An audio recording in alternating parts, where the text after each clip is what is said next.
Graça e paz, meus amados e queridos irmãos do nosso Seminário Metodista Internacional. Sejam muito bem-vindos para a nossa segunda aula da história da Igreja Metodista Internacional. Uma história que nos envolve e nos comove também. Quero dar as boas-vindas a todos vocês e aqueles que ainda não são alunos, por favor, se matriculem, é a coisa mais fácil, a mais econômica também para você estudar e fazer parte do nosso seminário, tá bom? Nós oferecemos matérias para o curso básico em teologia e você é muito bem-vindo.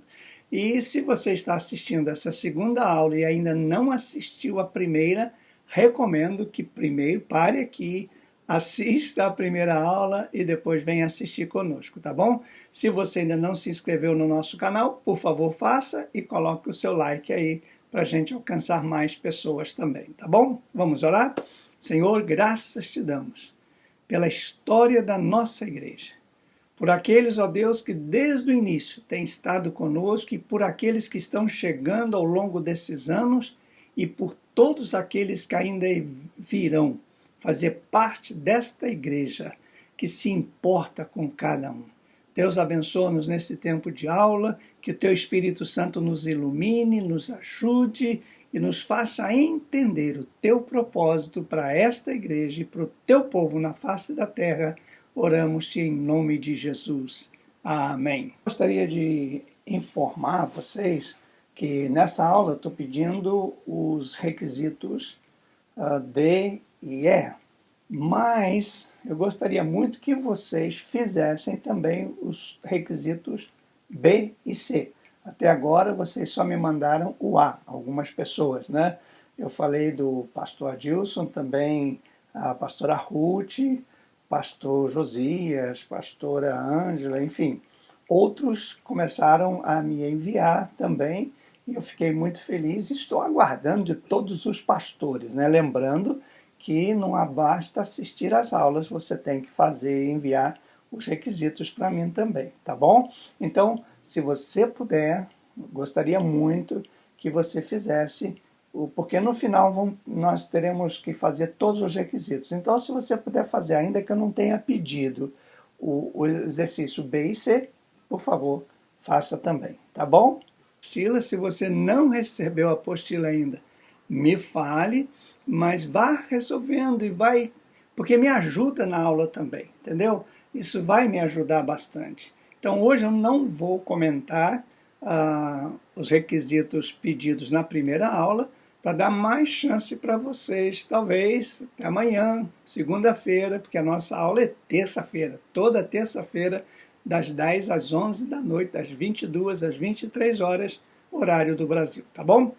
Ok, gente, vamos lá para a nossa segunda aula. Hoje nós vamos falar um pouquinho sobre entendendo o metodismo internacional. Ainda não estamos falando diretamente da nossa denominação, mas da nossa fé e da nossa base. Bem, o interessante, irmãos e irmãs, que o povo brasileiro é sempre conhecido como o povo sem memória histórica, porque a gente esquece com muita facilidade as coisas que aconteceram no passado. Por algumas razões. Primeiro, porque nós não estamos acostumados a olhar para a história com carinho e extrair da história coisas boas. Segundo, porque achamos que somos melhores do que aqueles que vieram antes de nós.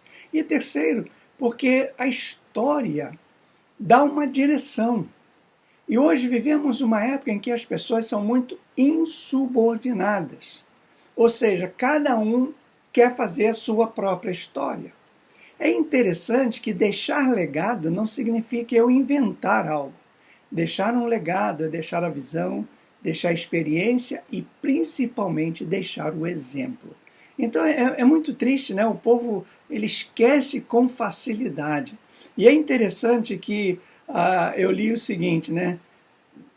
Na pergunta que foi feita, que país é este? É interessante dizer assim, se eu não conheço história, se eu não me identifico, não me preocupo em conhecer a história, eu não sei de onde eu vim, certamente não saberei para onde eu vou. Essa é a grande realidade.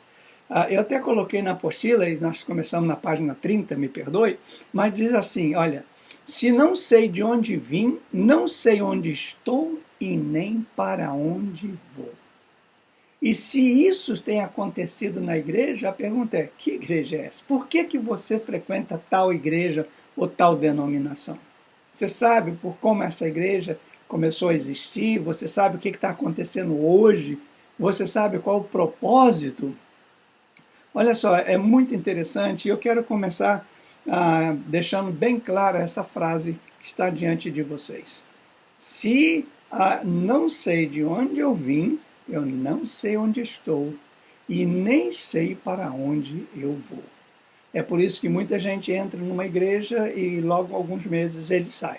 Essa pessoa sai. E às vezes você pergunta, o que aconteceu? Ele diz, não me dei bem. Não é que não se deu bem, não é que foi bem recebido, é porque é muito confuso tudo que está lá. Então vamos um pouquinho, vamos começar da nossa tradição wesleyana. O que a gente chama de tradição wesleyana?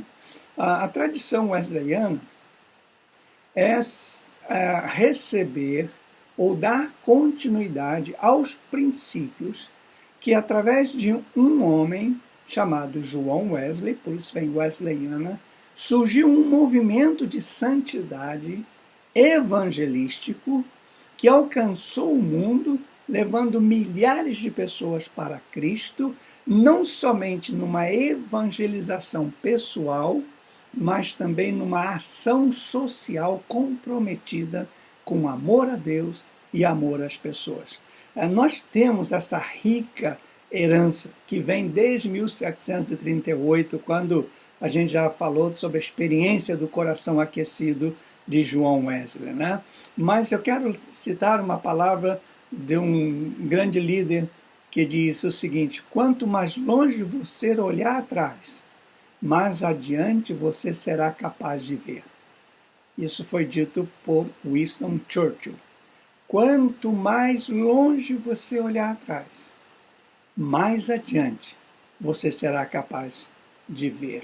No nosso 15º aniversário, comemorado, recentemente, os princípios e ênfases dos nossos pais e mães, porque temos aí mulheres que foram fundadoras, para nós ainda são primordiais. Nós somos os remanescentes de uma igreja que obedece à grande comissão. E isto significa que pessoas espirituais cujo objetivo principal é salvar os perdidos e discipulá-los para também serem discipuladores. E se isso quando acontece, o futuro da igreja é brilhante. Se nós preservarmos a pureza do Evangelho, o poder do Espírito Santo, nossa mensagem será ouvida não só agora no século XXI, mas vai ecoar por enquanto existir a vida antes de Jesus voltar. Também tem sido constante a parceria entre a nossa igreja, a Metodista Internacional, e a Igreja Metodista Livre da América do Norte. E estamos em outros países, compartilhando de uma mesma fé. A história sempre se repete. Igrejas filhas têm dado luz a igrejas netas e assim sucessivamente. Fazendo um parênteses, eu acabo de chegar de um momento de um encontro, de um congresso sensacional sobre plantação de igrejas e já fiz contato com uma pessoa e temos outros.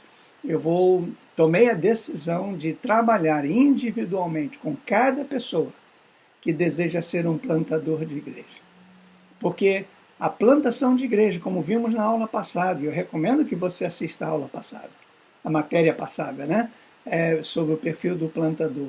Não podemos evangelizar sem ter um lugar ou uma comunidade onde as pessoas salvas possam ser discipuladas, preparadas e treinadas para viver com Deus. Bom, a partir disso, então, vamos entender um pouquinho o nosso metodismo internacional. Bom, a primeira coisa que a gente tem que colocar é o seguinte: a nossa tradição nos leva a um equilíbrio, que é a palavra-chave trazida por João Wesley. Só que equilíbrio não tem aquele sentido de médio, de estar no meio. Porque toda vez que a gente fala de equilíbrio, a tendência das pessoas é achar que você tem que achar um meio termo. Isso não é equilíbrio, dentro da visão da tradição wesleyana. O que é equilíbrio para nós? Equilíbrio é você ser contra quando você tem que ser contra e ser a favor quando você tem que ser a favor.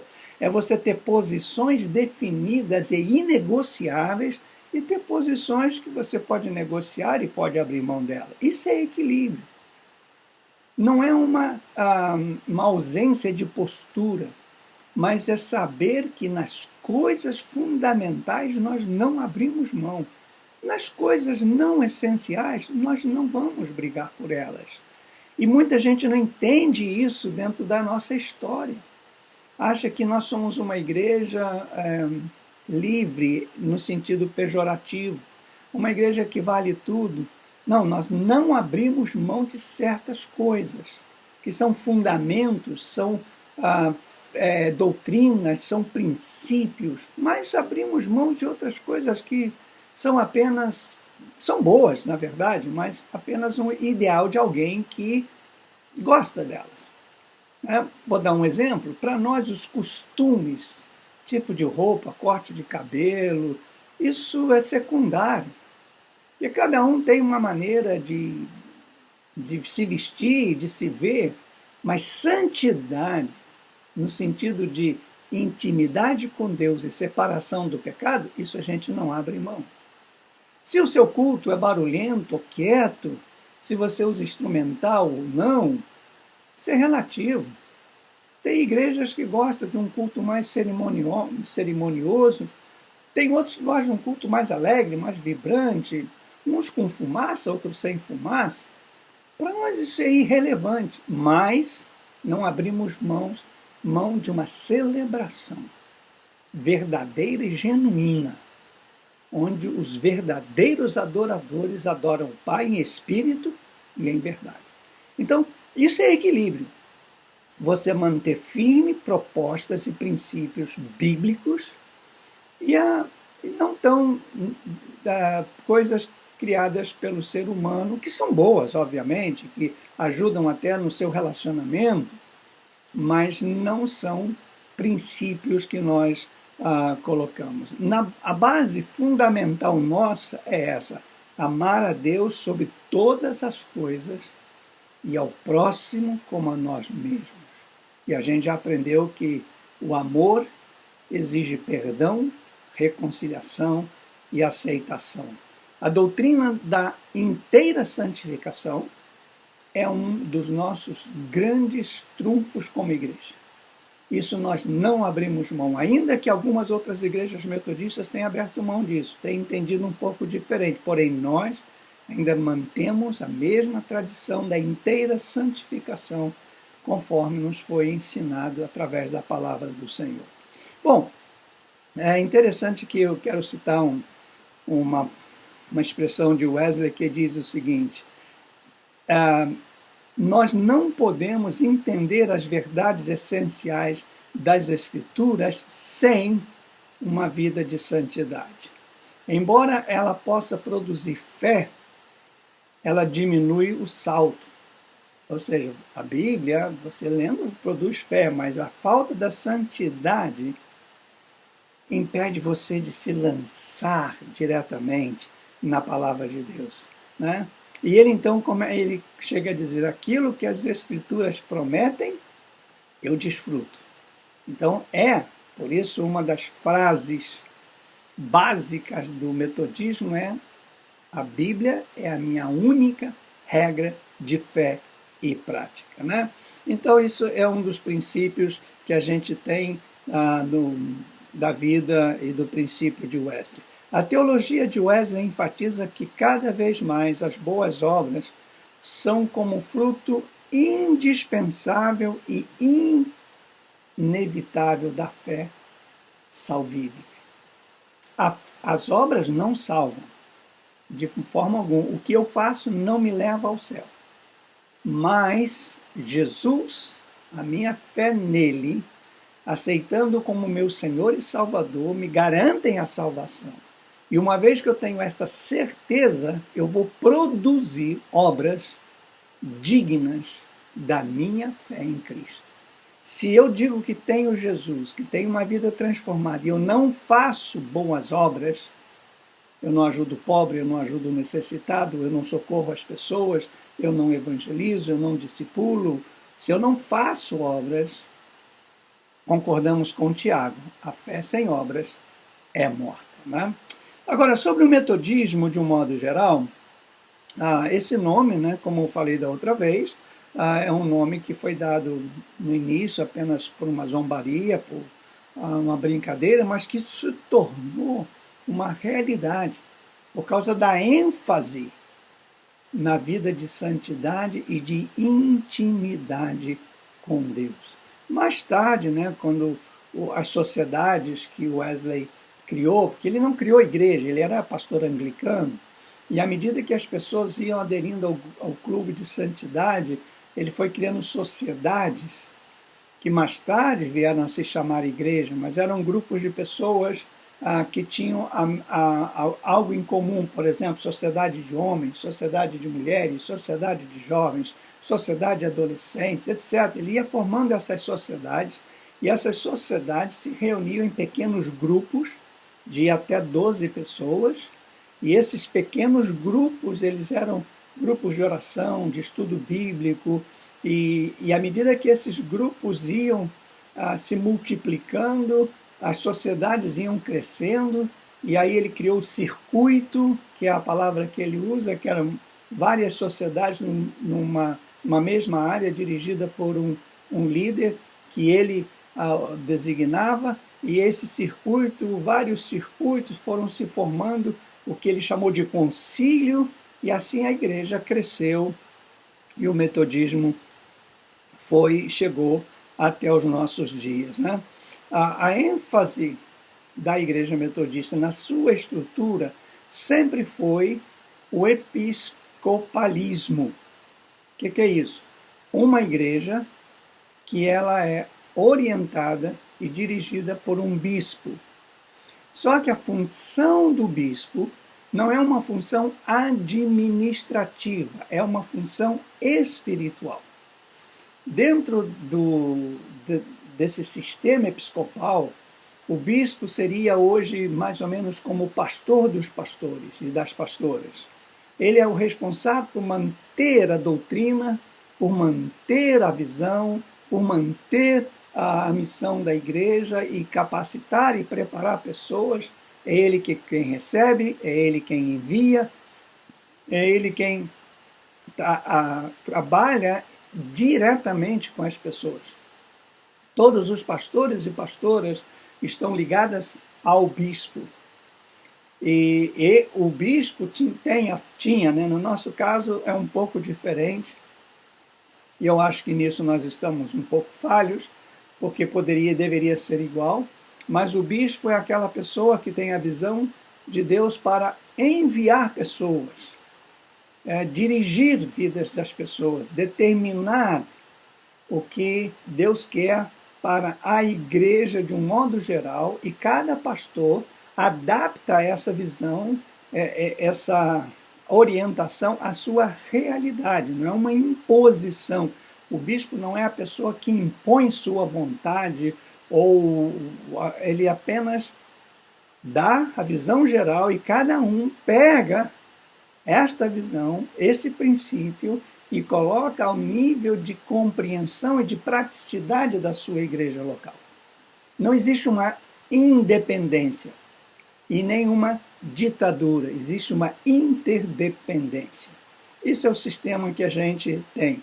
E claro, para você ter um bispo, existe um concílio geral. E o concílio geral, ele é composto de delegados leigos, até 2 delegados de cada igreja, e de todos os pastores e pastoras ativos, que são nomeados pelo bispo, e de todos os candidatos ministeriais e pastores, quer sejam aposentados ou inativos, que fazem parte do concílio. Essas pessoas, elas são divididas em 2 grupos, os que votam e os que não votam. Os que votam são aqueles pastores em atividade, pastoras em atividade, são candidatos ministeriais com nomeação e os delegados de cada igreja, 2 de cada igreja. Os demais participantes do concílio, como pastores aposentados, licenciados, candidatos ministeriais, seminaristas, eles têm voz, podem falar, mas eles não podem votar. Por uma razão muito simples, porque quando você está sendo dirigido, você vai ter o direito, a responsabilidade, o privilégio de eleger a cada 5 anos alguém para ocupar a função de bispo e então ser investido de autoridade espiritual sobre os demais. Deveria ter um relacionamento de submissão em amor entre os pastores, pastoras e o bispo, um relacionamento de família, né, de pai e filhos. Mas nem sempre isso é possível, porque a gente vem de uma tradição onde cada um faz o que quer, cada um tem umas revelações mais loucas possível, Deus fala com uma coisa, fala com outra, e por isso que o sistema episcopal, ele protege até de heresias. Nós mesmos, com poucos anos de vida, 15 anos só, já passaram por nós vários pastores e pastoras que não ficaram. Porque quando a gente percebe que existe alguma coisa fora do que nós entendemos ser princípios bíblicos e práticos e teológicos, essas pessoas não encontram espaço e elas então preferem deixar a igreja e começar um ministério próprio, né? E a gente abençoa essas pessoas, porque quem somos nós para fazer outra coisa que não seja abençoar, porque fomos chamados para abençoar. Mas oramos para que um dia essas pessoas possam realmente serem iluminados por Deus para aprender que sozinhos não somos corpo, mas é ligados que nós somos o corpo, né? Muito bem. O movimento de santidade, que a gente já falou muito, né? A Igreja Metodista faz parte desse movimento de santidade, ou seja, nós acreditamos que é possível você viver em santidade. É diferente de falar você ser santo. Nós não somos santos, porque a nossa natureza, mesmo depois de convertidos, continua a natureza humana pecaminosa, ainda com tendências ao pecado. Por isso a gente precisa de ter intimidade com Deus e intimidade com as pessoas, de ser discipulado, orar, ler a palavra, para você vencer ou controlar todo o desejo ou toda a intenção de pecar. Mas viver santamente, na nossa concepção, é possível. É viver separado para Deus. A nossa prioridade é Deus, é servi-lo, é amá-lo. E quando houver um momento de pecado, de queda, pedir perdão e reconciliar e viver com Ele em nós e nós nele. Ou, como diz a Bíblia, o contrário, Ele em nós, né? Cristo, que é a esperança da glória de Deus. Então, fazemos parte muito desse, e na apostila você pode ler muito sobre esse movimento da santidade. A gente não pode misturar movimento de santidade com pentecostalismo. Sabe por quê? Veja só, o movimento de santidade é um movimento que se baseia em 3 colunas. Se baseia, primeiro, na presença do fruto do Espírito. Se alguém tem o Espírito Santo, ou se foi batizado, ou se foi cheio do Espírito, ou se teve a plenitude, o nome que alguém queira dar. Né? A Igreja Metodista histórica sempre usou o nome plenitude, porque Wesley, ele entendeu biblicamente que uma vez que você aceita Cristo, você recebe Cristo. E quem recebe Cristo recebe o Espírito Santo. Porque eles são um. É impossível, né, você receber Jesus e não receber o Espírito Santo. é uma coisa, né, um contrassenso. É a mesma coisa você falar que acredita em Jesus e não acredita em Deus. Ou acredita em Deus e não acredita em Jesus. Porque, biblicamente, a Trindade, ela tem uma unidade, uma interdependência. Então, se eu tenho Jesus, se eu aceitei Jesus, Jesus veio morar no meu coração, o Espírito Santo está em mim. Esse é o conceito metodista.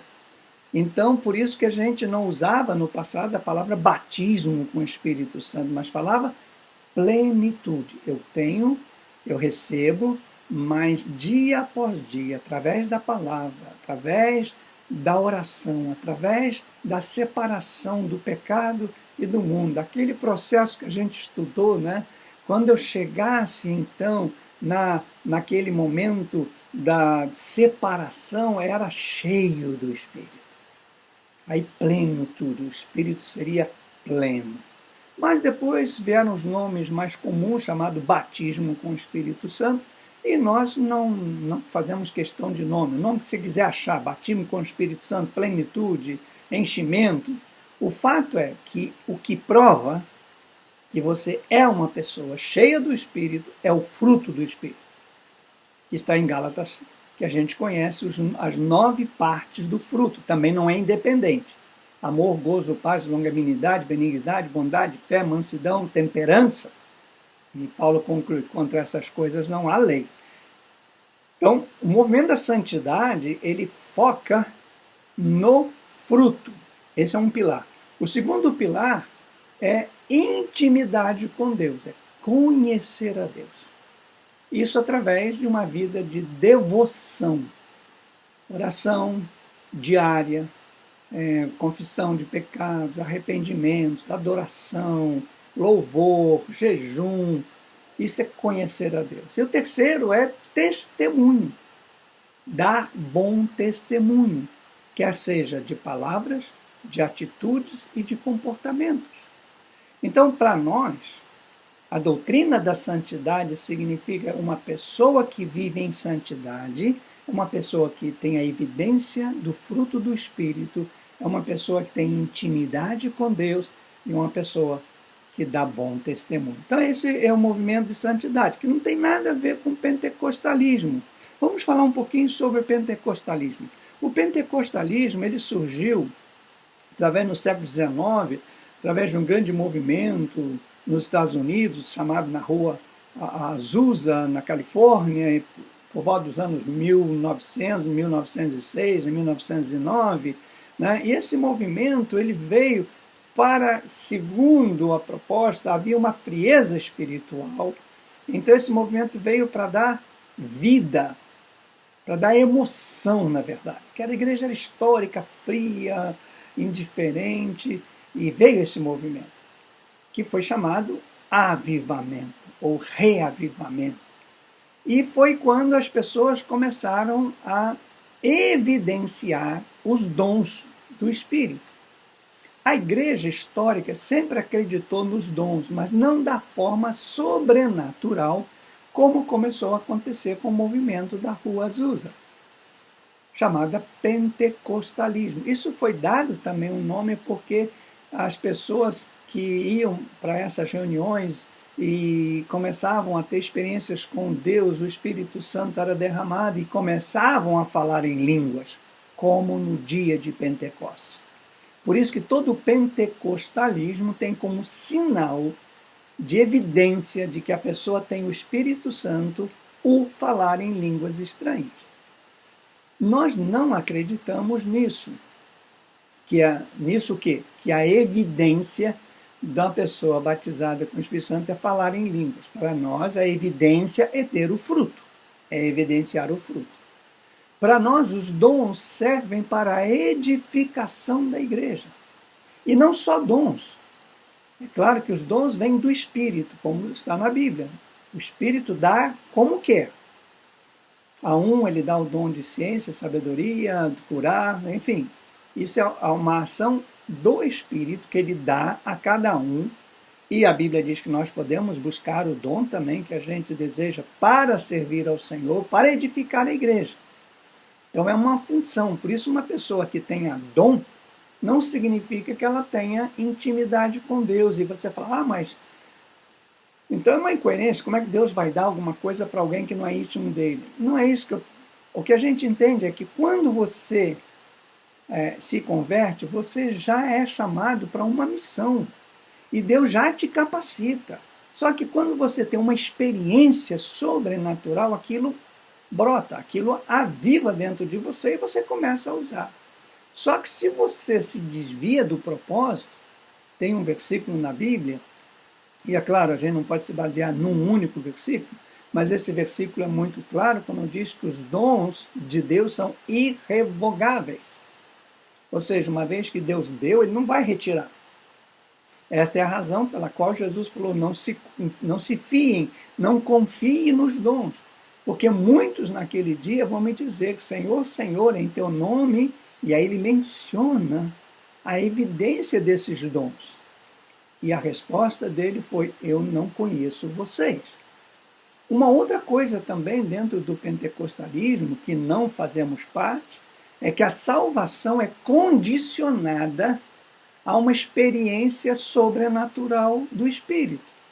Então, as pessoas dizem, se você não tem o Espírito, você não é de Cristo. Isso é bíblico? Claro que é. Só que nós entendemos que quando você se converte, você tem o Espírito. Você pode não ter o Espírito transbordando, o batismo do Espírito, mas você tem. Porque a Bíblia diz, ninguém diz, Abba, Pai, se não for pelo Espírito. Então, dentro do pentecostalismo, o Espírito, na verdade, é o sinal da salvação. Ele chama o selo da salvação. Não é?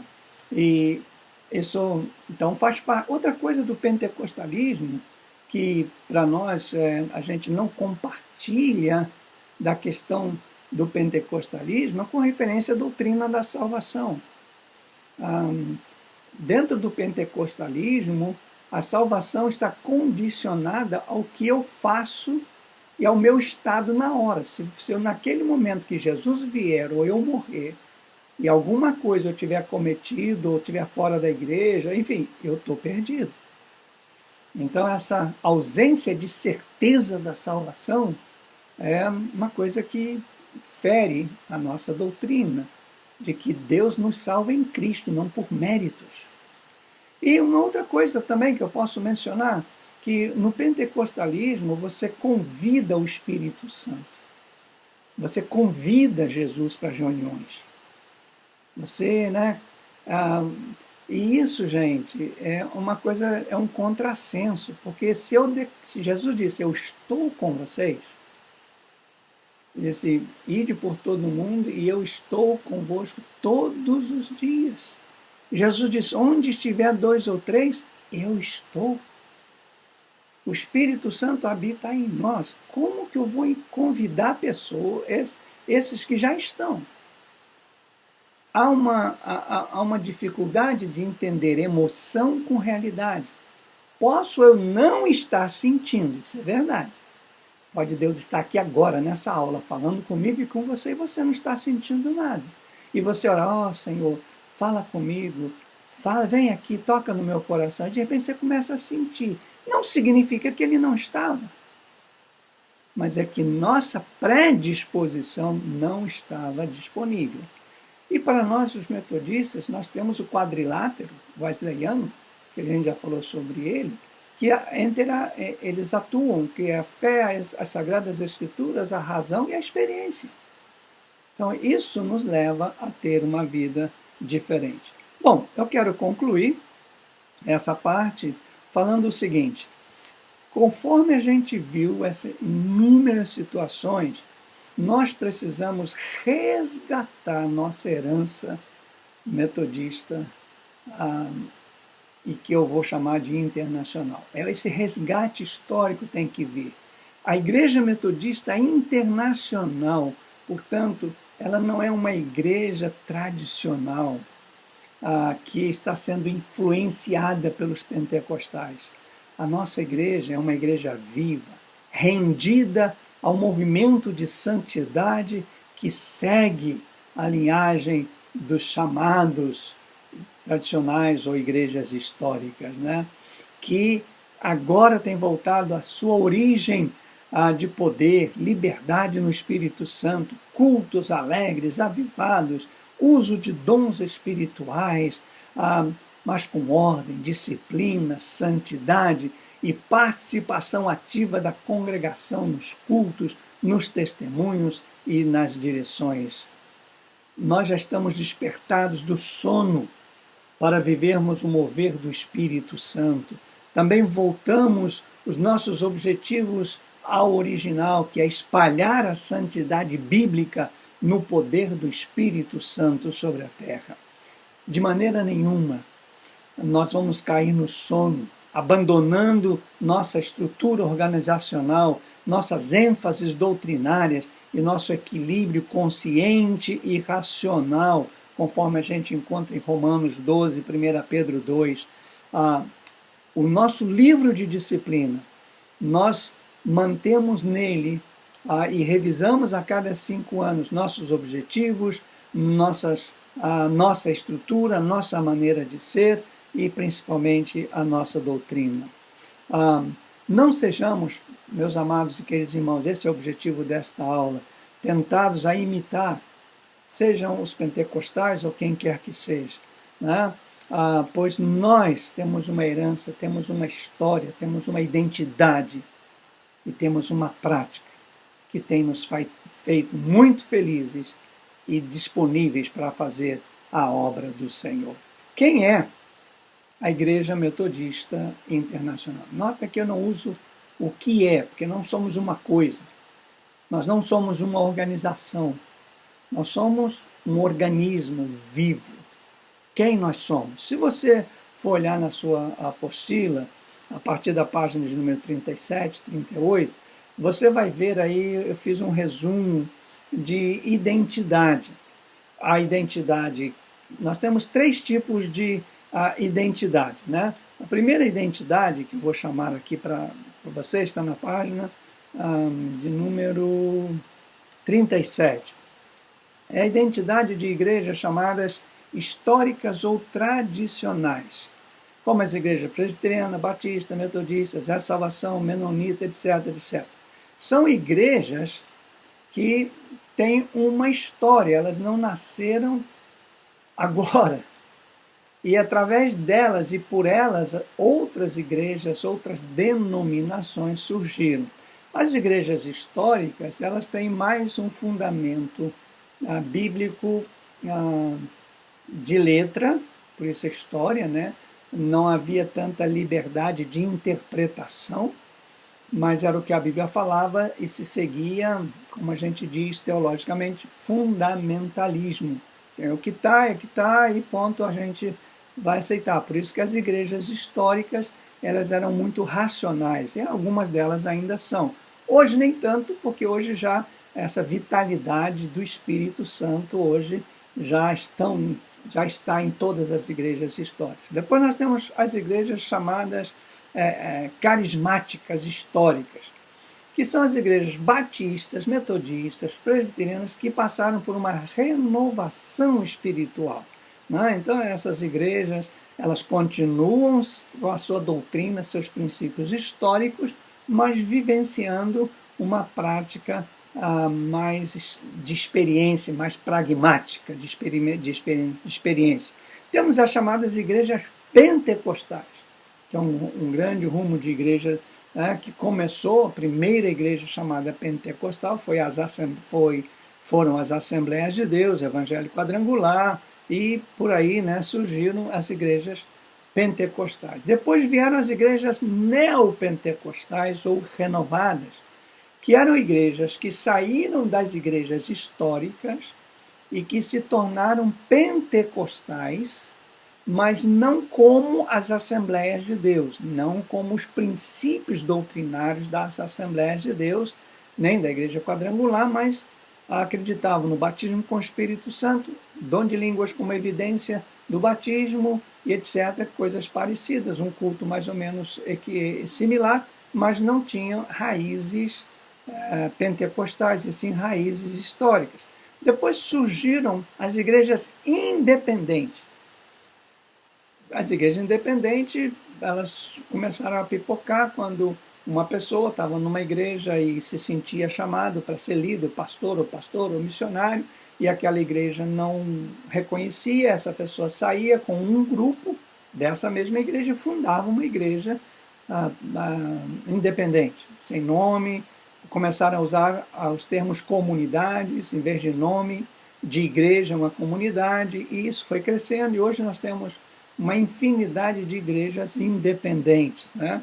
Mas que, inclusive, tem conflitos de doutrinas. Como elas não têm nenhuma herança histórica, por exemplo, o presbiterianismo é calvinista, o metodismo é arminiano, mas uma igreja independente mistura isso, nem tem isso, enfim, né? Ela perde um pouco a sua identidade. O que acontece? Para nós, nossa igreja, podemos então dizer que nessas classificações, nossa igreja é uma igreja histórica, metodista. Nascemos em 1738, vamos colocar assim, né? Essa é a nossa herança, é uma histórica, é carismática, porque acreditamos na manifestação dos dons, o carisma, os dons, né? Cremos na evidência dos dons, tanto sobrenaturais, como os dons bíblicos, como os dons naturais, que cremos que também Deus dá habilidade natural. E além disso, Deus dá às pessoas não só os dons espirituais, habilidades naturais, mas facilidades para determinadas coisas, para fazer determinadas coisas. Somos uma igreja arminiana, acreditamos que a salvação é uma salvação onde você tem a liberdade de escolher, não é Deus que te escolhe, é você que escolhe. Deus te escolheu em Cristo, assim como Ele escolheu toda a humanidade. E agora cabe a você dizer, sim, eu te recebo como meu Senhor. E se você quiser abandonar, você também tem a oportunidade. Então isso chama arminianismo. E somos uma igreja fundamentalista, ou seja, nossos fundamentos estão nas Escrituras. Nós não simplesmente interpretamos as Escrituras, nós praticamos aquilo que interpretamos. Tem muita coisa que a gente não pratica porque ainda não sabemos como interpretar. Não é porque descremos. É que tem coisas que fogem ao nosso conhecimento e prática. Eu não sei como fazer. Mas eu obedeço o que a Bíblia me ensina e é o fundamento. E somos evangelística. Ou seja, acreditamos que Deus nos deu a missão de ir e fazer discípulos. Evangelizando, pregando, batizando, ensinando todas as pessoas a obedecer tudo aquilo que Jesus nos ensinou. Eu coloquei aqui na página 38 alguns postulados de fé. Primeiro, que a Bíblia é a nossa única regra de fé e prática, isso é fundamental. O livro de disciplina é o nosso guia para manter a unidade estrutural e litúrgica da igreja. O nosso livro de disciplina, ele não tem nenhuma função espiritual. Segundo, nós adotamos o quadrilátero wesleyano para fazer parte da nossa vida e fundamentar todas as doutrinas, que é fé, experiência, tradição e razão. Nós adotamos 10 distintivos. Cultos de celebração, página de número 39. Cultos de celebração preferencial nas manhãs de domingo, caracterizados pela simplicidade, adoração e exposição das Sagradas Escrituras, e não do que o pastor acha ou da pastora que acha que tem. Poucas reuniões centralizadas nos templos, aproveitando os lares para reuniões de comunhão e pequenos grupos durante a semana. Terceiro, considerar todas as crianças, e em especial os filhos menores dos membros da igreja, como membros juniores da nossa igreja. Quarto, viver o conceito de que pessoas, sejam elas membros ou não da igreja, são mais importantes do que o dinheiro ou do que os bens materiais que ela possa possuir. Que os dons necessários, sim, são mais necessários ao pastor e à pastora do que a formação cultural. mesmo que a formação cultural seja muito importante para que o pastor e a pastora alcancem as gerações atuais, a geração presente na sua igreja local. Um parênteses, se um pastor, uma pastora, ela não tem uma formação cultural, dificilmente vai alcançar a juventude e as pessoas mais cultas na sua igreja. Não vai alcançar. Né? É uma limitação. 6. Somos uma igreja que estabelece o equilíbrio entre conhecimento da fé, celebração e edificação dos crentes. Eu tenho que conhecer minha fé, não é só crer, tem que conhecer. Eu tenho que celebrar isso e tenho que edificar os outros. 7. Nossos pilares que dão sustentação à missão da igreja são evangelização, celebração, celebração, discipulado e santidade. 8. O nosso sistema eclesiástico, através do qual a igreja se governa, é episcopal. E lamento que eu não tenha usado isso como deveria, né? Mas esse é o nosso sistema. Porém, permitindo que as igrejas locais tenham certa autonomia em sua administração local. 9. Entendemos que a comunhão entre os membros da igreja é vital para o amadurecimento dos líderes da prática do perdão e do amor ágape. E o nosso 10º distintivo, esperamos que cada membro da igreja, desde os pastores até o mais novo membro, tenha uma sistemática prestação de contas aos seus líderes. Característica de uma igreja confiável e respeitável. Isso aqui a gente fala muito, né, sobre isso, tá bom? Bom, ainda temos alguns minutinhos para a gente falar como se caracteriza uma igreja metodista internacional. Isso aqui é gostoso de compartilhar com vocês. Muito bom. Olha só, qual é a nossa característica? Primeiro, um grupo de pessoas remidas por Jesus. Eu tenho que olhar para o meu irmão e dizer, você vai morar comigo. Se não morar pertinho, mas vai morar no mesmo lugar, no céu. Fomos remidos por Jesus. Eu não sou melhor e não sou pior. Você não é melhor, você não é pior. Somos um em Cristo. Segundo, pessoas dispostas a cooperar com Deus para salvar a humanidade e levantar um povo santo. E para isso a gente trabalhar e dedicar forças e recursos para servir a Deus e as pessoas.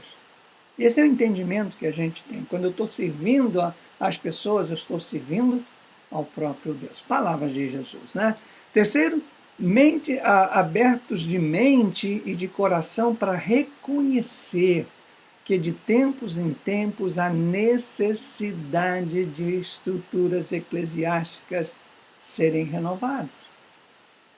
Não é porque a gente é uma igreja histórica que a nossa estrutura não pode e não deva ser renovada. Precisa. De tempos em tempos a igreja precisa se atualizar às necessidades e aos desafios. Tem pessoas que são agarradas e que não abrem mão e impedem o crescimento da igreja. Quarto, ter a manifestação do poder divino através de milagres e, consequentemente, crescimento da palavra de Deus através de discipulado, de ensino, de treinamento, de seminários, de acampamentos, enfim. Ter um grupo de pessoas com piedade profunda, comprovada. Porque tem gente que é muito piedoso na frente da gente. Mas quando sai, então não é esse tipo de pessoa que faz parte da nossa igreja. Pelo menos não deve fazer. Fervor espiritual, oposto ao paganismo, apostasia e corrupção da igreja como uma instituição. 7. A insistência na ênfase de aspectos bíblicos da fé cristã evangélica. 8. Mantendo abertura entre visões divergentes e questões secundárias, como modo de batismo, milênio, arrebatamento. Essas coisas A gente não fecha a questão em nada disso. O batismo tem que ser por imersão, por aspersão, no rio, na piscina, no mar. Tem que ser batizado em nome do Senhor Jesus, como testemunho de mudança de vida. Se a igreja vai ser arrebatada antes, depois, no meio, para nós, a igreja vai ser arrebatada. Entende? Se vai durar 1000 anos, 500 anos, 3 metade, sei o quê. O fato é que vai acontecer o juízo final. Isso para nós é fundamental. Enfatizamos com ênfase no amor de Deus que salva a todos, mas dá liberdade a todos de aceitar ou rejeitar essa salvação. Já como eu falei, somos adeptos da teologia armínio-wesleyana. 11. Enfatizamos a certeza da salvação mediante o testemunho do Espírito Santo. Quando eu tenho o testemunho do Espírito Santo na minha vida, dizendo que eu sou salvo, sou mesmo. Pode você falar que não, pode, mas o Espírito testifica com o nosso Espírito que somos filhos de Deus. 12. Enfatizamos a doutrina e a experiência da inteira santificação que purifica o coração do crente do pecado nesse tempo e neste mundo. Não é por coisa para o futuro. É aqui e agora. Né? Enfatizamos que a vida dos cristãos tem que ser uma vida cheia do Espírito Santo. Quando você está cheio do Espírito, não tem lugar para ira, contenda, divisão, imoralidade, enfim, você está cheio do Espírito. Enfatizamos também a doutrina e a experiência da inteira santificação que purifica o coração. Ter uma estrutura eclesiástica com linhas de responsabilidade, ligando leigos e ministros no mesmo nível, com ênfase no ministério leigo de cada membro do corpo com seus dons e seus ministérios. Ter um sistema de governo representativo, ter consciência social despertada e comprovada pela participação ativa e contínua em projetos que visam minimizar as dificuldades sociais e atuais.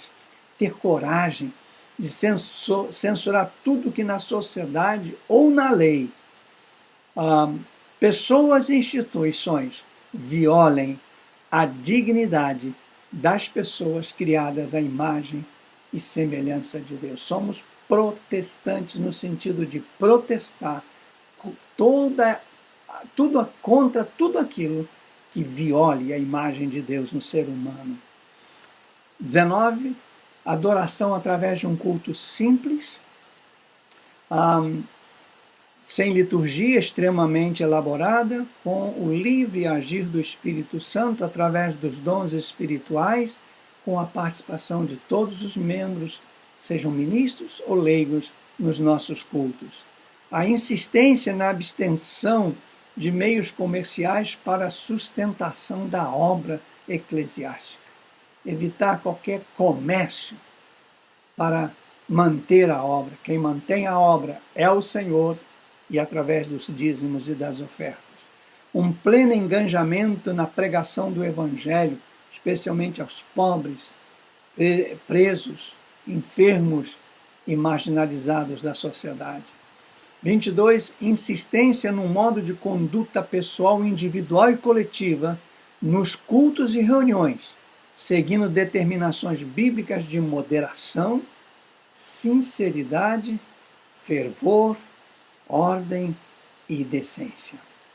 Quero concluir, ainda tem 10 minutos, o motivo dessa caracterização da Igreja Metodista Internacional é a sua linhagem histórica, que vem desde a Igreja Primitiva, no livro de Atos, passa pelas afirmações doutrinárias aceitas por todos os cristãos, feito pelos concílios da Igreja desde 325 até agora, pela Reforma Protestante, pela tradição anglicana, pelos movimentos avivalistas do metodismo wesleyano, culminando na sua organização em meio ao movimento chamado Movimento da Santidade do século XIX, que principalmente tomou conta de todos os de todo os Estados Unidos.